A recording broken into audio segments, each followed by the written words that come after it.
Hi there, thank you so much for tuning in to News 9, and this is a new weekly podcast that we are bringing for you. We are calling it the Weekly Brief. All the stories that made it to the headlines and some that did not, but did catch our attention during the week right here in the newsroom.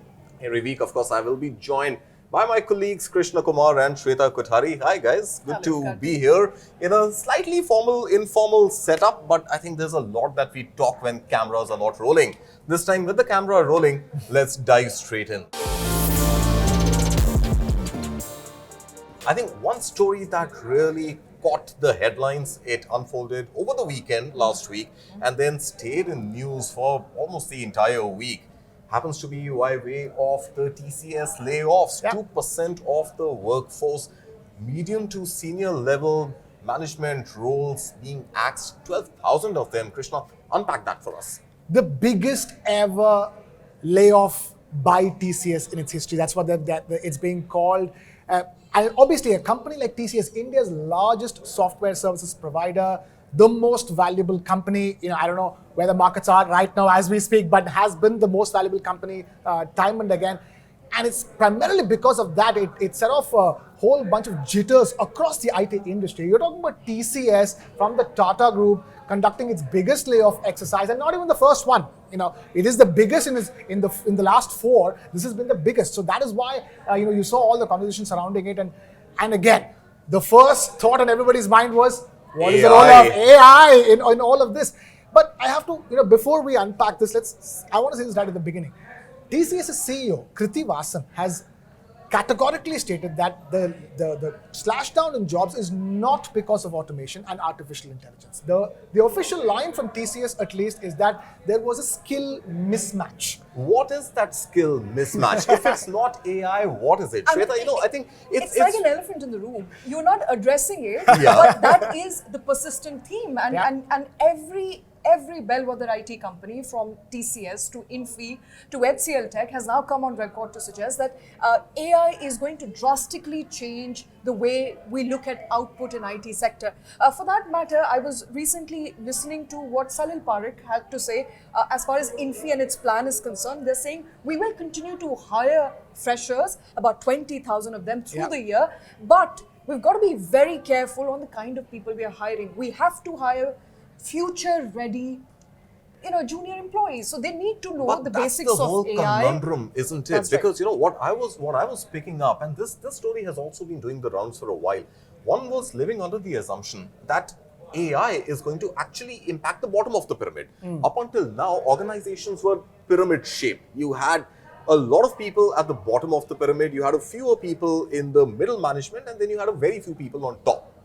Now what we are seeing is that organizations are actually, what AI was supposed to do with organizations was change the shape. And instead of those pyramid shapes, it now becomes a diamond shape. So the assumption being that very few people on top, very few people at the bottom, and a very large chunk of people in the middle management. Because the assumption thus far was that AI is going to come and eat jobs at the bottom of the pyramid. But what we are seeing with TCS, and I hear you, TCS is officially not saying that it is AI and automation which is eating up the jobs, but there is a role mismatch. But this role mismatch for people with 15 years plus of experience, if it's not AI, what else could it be?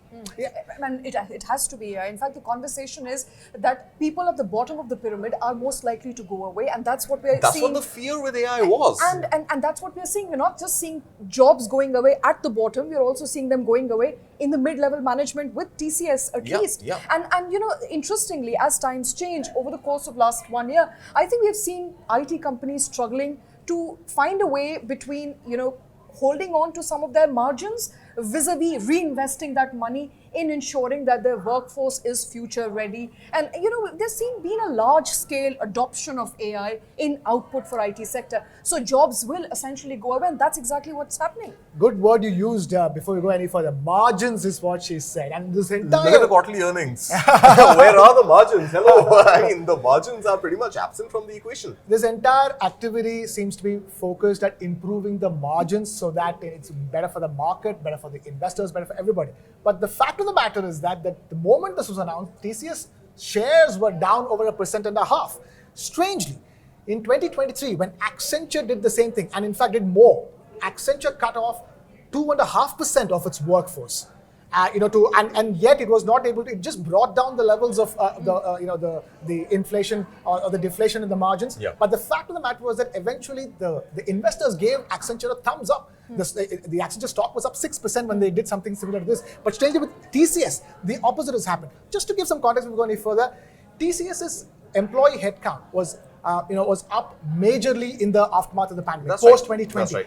So revenues per worker was up 20%. But here is the kicker: the margins per worker, or the cost per worker was 25% increase. So technically, there was a 5% delta between how much you're spending on an employee and how much the employee makes.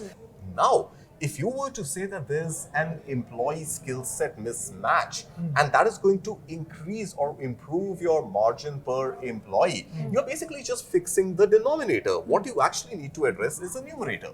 So what I want to perhaps leave this discussion at, and we can have a few comments, is that at some level, I believe the IT sector in India has let India's AI ambitions down. My view is that we've continued for decades to be the body shop of the world. For decades, we've continued as an IT sector to just play the cost arbitrage game.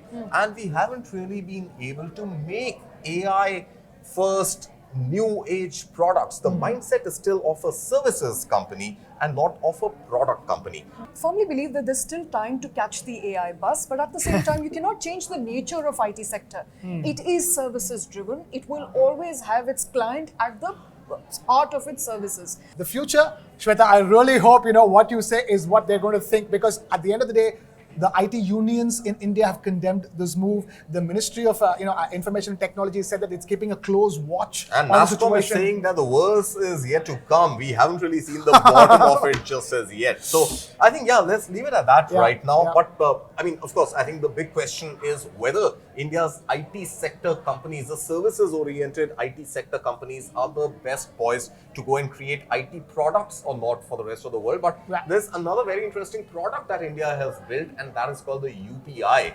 Now, are you willing to pay for UPI services? That is something we will